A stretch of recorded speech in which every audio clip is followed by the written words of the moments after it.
कुबरा यानी कयामत की बड़ी निशानियाँ।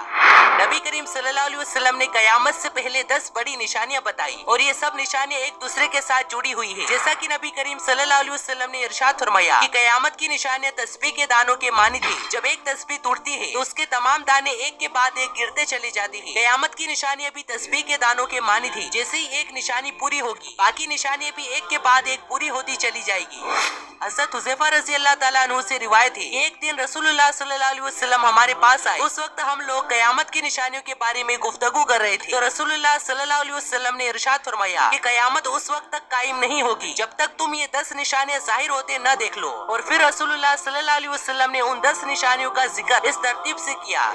उन 10 बड़ी निशानियों में से पहली बड़ी निशानी है दुखान। दुखान ऐसा धुआं होगा जो पूरी जमीन पर फैल जाएगा और हर जगह पर नजर आएगा और ये ऐसा धुआं होगा जो पूरी इंसानियत को अपनी लपेट में ले लेगा। एक और जरूरी बात की ये एक ऐसी निशानी है जिसका जिक्र अल्लाह ताला ने कुरान मजीद में भी किया है। सूरह दुखान में अल्लाह ताला ने फरमाया कि इंतजार करो उस दिन का जब आसमान एक वासे धुआं करके नामुदार होगा जो लोगों को घेर लेगा और ये एक दर्दनाक अज़ाब है।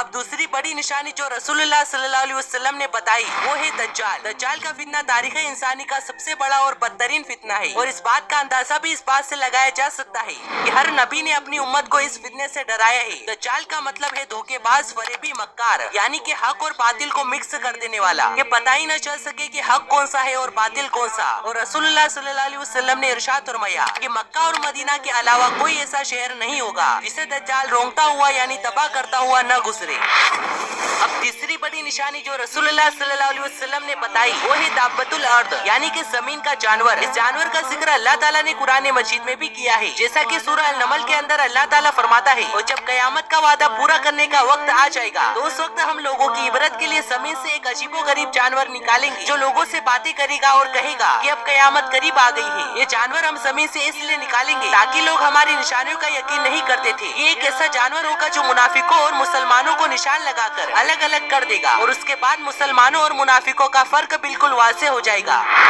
कयामत की चौथी बड़ी निशानी है सूरज का मगरिब से निकलना। ये वो निशानी होगी जिसको देखने के बाद तमाम के तमाम लोग ईमान ले आएंगे, लेकिन उस वक्त बहुत देर हो चुकी होगी क्योंकि सूरज के मगरिब से तुलू होते ही तौबा के दरवाजे हमेशा हमेशा के लिए बंद कर दिए जाएंगे।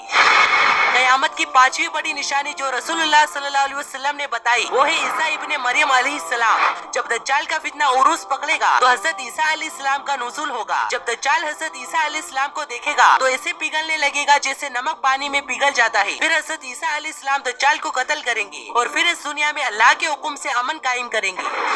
कयामत की छठी सबसे बड़ी निशानी है याजूज और माजूज का निकलना। याजूज और माजूज याफिस बिन नूह अलैहिस्सलाम के औलाद में से एक फसादी गिरोह है और ये बहुत ही ताकतवर और तादाद में बहुत ज्यादा है। इनकी तादाद का अंदाजा इस बात से लगाया जा सकता है कि जिनों इंस के टोटल 10 हिस्से और उन 10 हिस्सों में से 9 हिस्से याजूज और माजूज के हैं। इस वक्त ये कौम 2 पहाड़ों के दरमियान में एक बहुत ही ताकतवर दीवार के पीछे बंद है और जब कयामत का वक्त करीब आएगा तो ये दीवार टूट जाएगी और ये कौम बाहर निकल आएगी जो पूरी दुनिया में फसाद फैलाएगी।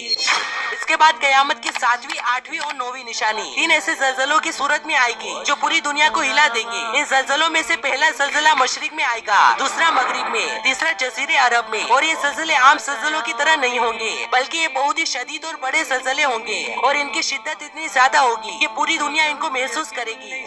और आखिर में सबसे आखिरी निशानी है एक भड़कती हुई आग जो यमन में लगेगी और लोगों को अपनी तरफ खींचती हुई मैदान महशर तक ले जाएगी। वो मैदान जहाँ कयामत के दिन हर इंसान को जमा होना है।